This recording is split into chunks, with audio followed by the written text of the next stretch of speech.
पूर्व केंद्रीय मंत्री और कांग्रेस के वरिष्ठ नेत्री कुमारी शैलजा आज कुरुक्षेत्र में पूर्व सांसद डॉक्टर रामप्रकाश के आवास पर शोक व्यक्त करने पहुंचे।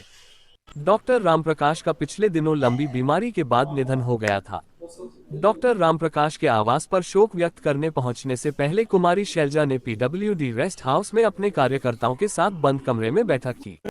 बैठक के बाद मीडिया से बातचीत में कुमारी शैलजा ने कहा कि संसद में हुई घटना बेरोजगारी के मुद्दे से भी देश को मुंह नहीं मोड़ना चाहिए।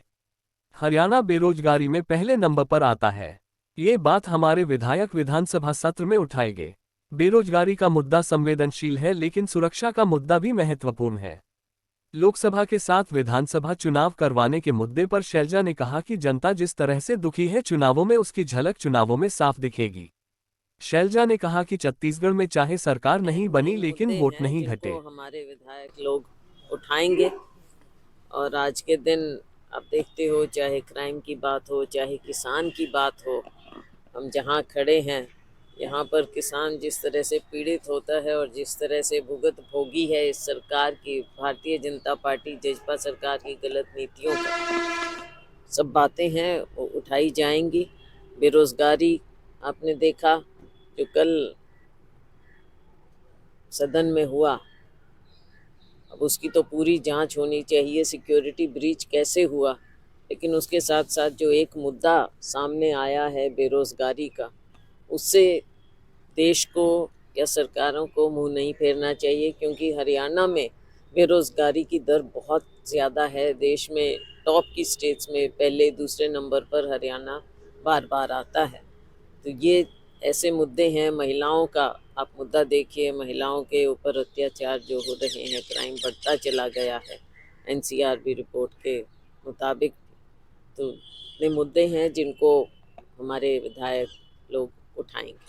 किसान संगठन सपोर्ट कर रहे हैं महिला का, नीलम थी से महिला थी। हाँ जी, किसान संगठन सपोर्ट करें नीलम का जो वो तो देखो, इस चीज़ का मामला ये ऐसा है, सेंसिटिव मामला है, जहाँ मैंने कहा बेरोजगारी का एक मुद्दा है, बहुत बड़ा मुद्दा है देश के युवा के लिए, लेकिन साथ में जो सिक्योरिटी की बात है उसको भी आप लाइटली नहीं ले सकते। चर्चाएं विधानसभा चुनाव साथ होने की बात आ रही है, लोकसभा के साथ होने की बात करवा लें, इनसे तो लोग दूर जा चुके हैं। आप देख लेंगे नतीजा, लोकसभा विधानसभा, हरियाणा की जनता बिल्कुल इस भारतीय जनता पार्टी को बर्दाश्त नहीं करेगी। और जो ये सरकार चली है पिछले 5 साल भाजपा जजपा की, इनके कारगुजारी आपने देखी, रोज़ नए से नए जो यहाँ पर स्कैम होते गए हैं, हमारे युवाओं के भविष्य के साथ खिलवाड़ होता गया, पेपर लीक होते गए, भ्रष्टाचार चरम सीमा पर,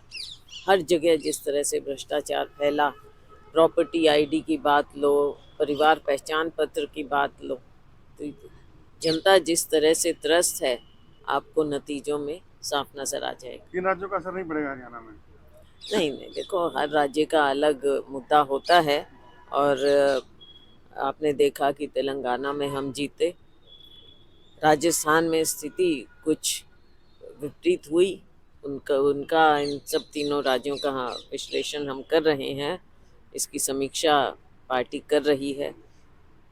छत्तीसगढ़ में बिल्कुल हमारी सरकार बननी थी, वहाँ के लोगों ने मेहनत की, वहाँ पर हमारी सरकार ने काम करके दिखाया था और हमारा वोट बैंक भी, वरना देखो 5 साल में लोग आपसे दूर होते हैं, हमारा वोट वहाँ कम नहीं हुआ है।